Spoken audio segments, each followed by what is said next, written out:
20 फरवरी को फैंटेसी के वापसी आने का दावा क्या सच में सही है? स्वागत है आप सभी का फिर से एक नए अपडेट में। इन दिनों फैंटेसी ऐप को लेकर काफी बड़ा कंफ्यूजन सोशल मीडिया पे देखने को मिल रहा है, खासकर जब से आईटी रूल 2021 टू 2026 की अपडेट पीडीएफ सामने आई है। तब से लोगों के बीच एक सवाल लगातार उठ रहा है कि आखिर रियल मनी फैंटेसी ऐप चालू होगा या बैन ही रहेंगे। एक तरफ कुछ लोगों का दावा कर रहे हैं कि 20 फरवरी से स्किल बेस्ड फैंटेसी ऐप वापिस हो सकती है, वहीं दूसरी तरफ promotion and regulation of online gaming act PROGA को लेकर अलग अलग बातें सामने आ रही है। तो चलिए इस मुद्दे को आसान भाषा में पूरा डिटेल से समझते हैं क्या है सच्चाई। तो आगे बढ़ने से पहले वीडियो को लाइक और चैनल को सब्सक्राइब कर लीजिए और साथ में मेरा टेलीग्राम जरूर ज्वाइन कीजिएगा, जिसका लिंक इसी वीडियो के डिस्क्रिप्शन और फर्स्ट कमेंट में पिनअप है। आईटी रूल 2021 टू 2026 क्या कहता है? इन नियम के अनुसार जो भी ऑनलाइन गेमिंग एप्लीकेशन है, खासकर रियल मनी गेमिंग ऐप, उन्हें एसआरबी यानी सेल्फ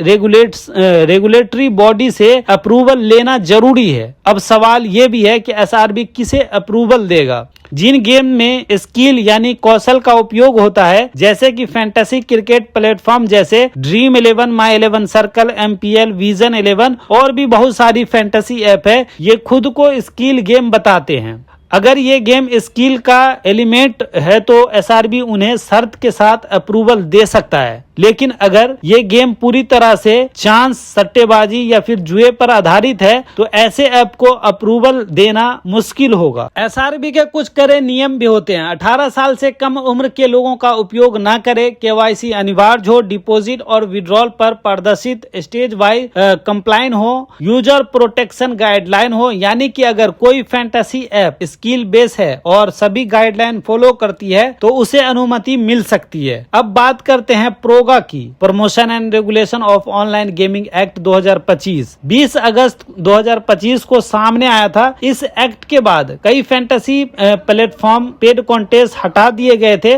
और तभी से लोगों में यह धारणा बन गई कि शायद रियल मनी गेमिंग बैन हो चुकी है, लेकिन अभी तक प्रोगा के डिटेल रूल पूरी तरह से लागू नहीं हुआ है। कारण यही है कि आईटी रूल और प्रोगा के बीच कानूनी स्थिति को लेकर कंफ्यूजन बना हुआ है। कुछ लोग मानते हैं कि IT rule skill based game को अनुमति देता है, जबकि प्रोगा सख्ती की बात करती है, और इसी टकराव की वजह से अभी तक स्थिति स्पष्ट नहीं हुई है। अब आगे क्या होगा?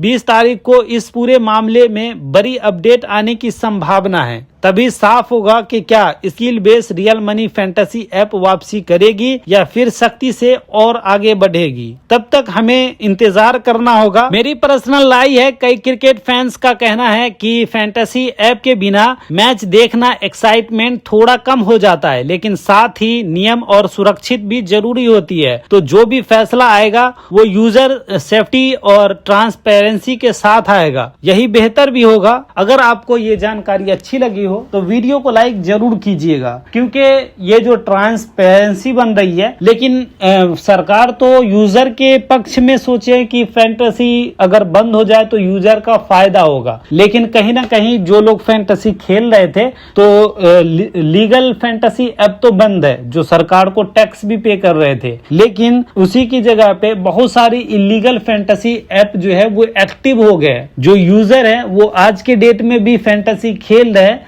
लेकिन इलीगल ऐप पे खेल रहे हैं जहां पे कोई सेफ्टी नहीं है। डिपॉजिट तो लोग करता है, लेकिन विड्रॉल वापसी नहीं मिलती है, और वापसी मिलती भी है तो काफी झंझट का सामना करना पड़ता है, और उनका जो डॉक्यूमेंट है वो भी सेफ्टी नहीं है। तो आप लीगल चीज को बंद किए, इलीगल चीज चल रही तो पहले इलीगल चीज को तो बंद करो, तब तो लीगल के बारे में सोचोगे। लेकिन यहाँ पे उल्टा हो गया है, सारी लीगल चीज बंद है और इलीगल चीज चल रही है। तो ऐसे में फैंटेसी ऐप की वापसी हो सकती है, क्योंकि सरकार को समझ में आ गया है कि अगर हम लीगल चीज को बंद करेंगे जिसे हमें टैक्स भी मिल रहा था, तो ऐसे ऐसे इलीगल फैंटेसी ऐप चलेंगे जिससे हमें कोई फायदा भी नहीं होगा और यूजर को काफी नुकसान का सामना भी करना पड़ सकता है। तो ये भी एक बड़ा संकेत है जिसकी वजह से फैंटेसी की वापसी हो सकती है, और फैंटेसी की वापसी होगी, थोड़ा टाइम लगेगा, लेकिन फैंटेसी की वापसी जो है